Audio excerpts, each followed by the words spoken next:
Assalamualaikum warahmatullahi wabarakatuh. Saya Raden Syarifah Ismullah. Di sini saya akan membawakan materi yang berjudul Metode Pendidikan Dialogis di dalam Al-Quran. Langsung saja kita masuk ke slide pertama, yang ini landasan teori. Nah, di landasan teori di sini yang pertama ada hakikat metode pendidikan Islam. Hakikat metode pendidikan Islam di sini adalah jalan atau cara untuk menginternalisasi nilai-nilai agar terbentuknya manusia yang sempurna atau menjadi manusia insan kamil. Nah, metodenya ini beragam, antara lain yang pertama hiwar. Hiwar di sini disebut juga sebagai dialog. Lalu mauizah di sini adalah nasihat. Lalu yang ketiga yaitu uswah hasanah atau keteladanan. Nah, pendidikan yang kedua adalah pendidikan dialogis. Nah, pendidikan dialogis di sini merupakan interaksi dua arah yang bersifat demokratis dan juga penuh penghargaan. Ciri-cirinya ini orang tua bisa mengawali kata-katanya dengan penuh kasih sayang, lalu memberikan ruang untuk berpikir serta disampaikan secara sistematis dan juga logis. Lalu yang ketiga ada konsep mauizah. Nah, konsep mauizah ini apa? Konsep mauizah ini adalah nasihat yang menyentuh hati, lembut, personal, dan juga bersifat emosional agar mudah diterima. Lalu yang keempat ada konsep keteladanan.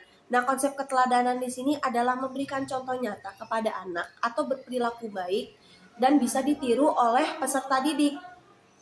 Lanjut ke slide kedua, yaitu konsep pendidikan dialogis yang diambil dari referensi Quran Surah Luqman ayat 12 sampai 19. Nah, di sini dijelaskan yang pertama sebagai penegasan hikmah atau kebijaksanaan. Sebagaimana firman Allah Subhanahu wa taala dalam Al-Qur'an, "Walaqad atayna Luqmanal hikmah." Artinya, seorang pendidik itu harus memiliki kebijaksanaan terlebih dahulu sebelum mendidik orang lain. Lalu yang kedua, ada sapaan kasih sayang. Nah, Luqman ini selalu menegaskan ya dengan kata ya bunayya, yang artinya anakku sayang. Dan ini tuh diulang di dalam surah Luqman sebanyak 4 kali. Nah, tujuannya ini apa? Nah, tujuannya ini untuk membuka hati, lalu untuk menurunkan egois dan juga menjadi dasar komunikasi yang efektif dan juga hangat. Lalu lanjut ke yang ketiga, ini materi bertahap. Nah, penyampaian dari materi tersebut harus dilakukan secara berurutan. Lalu dimulai dari tauhid, diajarkan untuk tidak menyekutukan Allah. Lalu kemudian syariat, diajarkan sholat, amar ma'ruf nahi munkar. Dan yang terakhir ini akhlak, agar hidupnya itu tidak sombong dan terbiasa dengan hidup sederhana. Masuk ke slide ketiga, yaitu metode mauizahnya Luqman.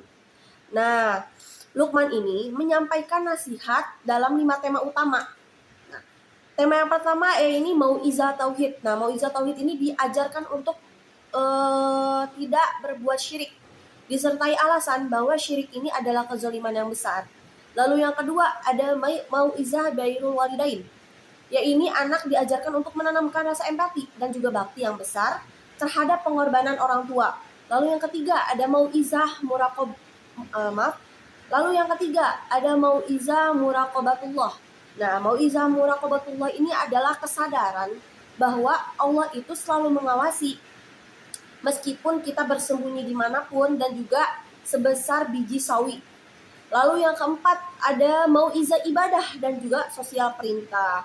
Nah, di sini itu diajarkan untuk mendirikan sholat, menyuruh kebaikan, lalu mencegah keburukan dan serta senantiasa bersabar. Lalu yang terakhir mauizah akhlak.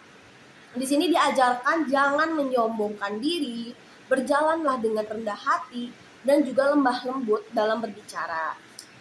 Lanjut ke slide keempat, yaitu bentuk keteladanan dari Luqman. Apa saja sih keteladanan yang bisa kita ambil dari sosok Luqman ini? Nah, Luqman ini adalah sosok pendidik yang memiliki qudwah hasanah atau teladan yang baik. Bisa terlihatnya dari mana? Yang pertama, bisa terlihat dari kebijaksanaannya. Kebijaksanaan pandai memilih kata yang tepat dan waktu yang pas. Lalu kita bisa melihat dari kesabarannya. Nah, kesabaran memahami bahwa pendidik itu adalah proses panjang, tidak boleh memaksa atau mudah marah. Lalu yang ketiga adalah konsistensi.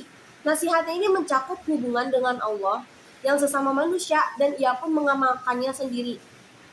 Dan yang terakhir, Luqman itu mengajarkan rendah hati. Nah, menempatkan diri sebagai menempatkan diri sebagai sosok ayah yang menasehati, bukan sebagai orang yang menggurui atau menjadi sosok ayah yang ingin dihormati. Lalu yang terakhir slide kelima. Nah, slide kelima ini ada nilai-nilai dari pendidikannya Luqman. Nah, nilai-nilai dari pendidikannya Luqman ini ada 4 pilar ya teman-teman. 4 pilar ini yang pertama diajarkan dan ditanamkannya itu adalah nilai akidah. Nah, nilai akidah ini memegang teguh tauhid dan diajarkan untuk anti syirik dan selalu merasa diawasi oleh Allah Subhanahu wa taala. Lalu yang kedua ini adalah nilai syariah. Nah, nilai syariah ini menegakkan sholat dan juga melakukan amar ma'ruf dan juga nahi munkar. Lalu yang ketiga ada nilai akhlak personal. Nah, nilai akhlak personal di sini itu anak itu diajarkan untuk menumbuhkan sifat sabar, tawadu, atau juga diajarkan untuk rendah hati dan juga bersifat sederhana. Dan yang keempat ada nilai akhlak sosial. Nah, nilai akhlak sosial di sini adalah anak itu ditanamkan atau diajarkan untuk berbakti kepada orang tua dan juga bersikap santun dalam pergaulannya. Lanjut ke slide ke-6 yaitu relevansi dengan pendidikan modern. Nah, metode pendidikan Luqman itu ternyata sangat cocok diterapkan di zaman sekarang. Yang pertama itu sebagai student centered learning atau SCL.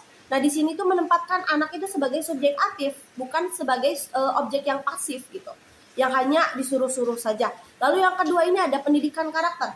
Nah, pendidikan karakter ini anak dijalankan untuk sejalan dengan nilai-nilai PPK seperti religius, integritas, dan mandiri. Lalu yang ketiga ada parenting zaman now. Nah, parenting zaman now ini diajarkan anak sebagai anak itu diajarkan untuk lebih responsif atau peka terhadap nasihat yang logis dan juga penuh kasih sayang dibandingkan dengan cara membentak. Oke, mungkin cukup sekian dari saya. Kurang lebihnya mohon maaf. Wassalamualaikum warahmatullahi wabarakatuh.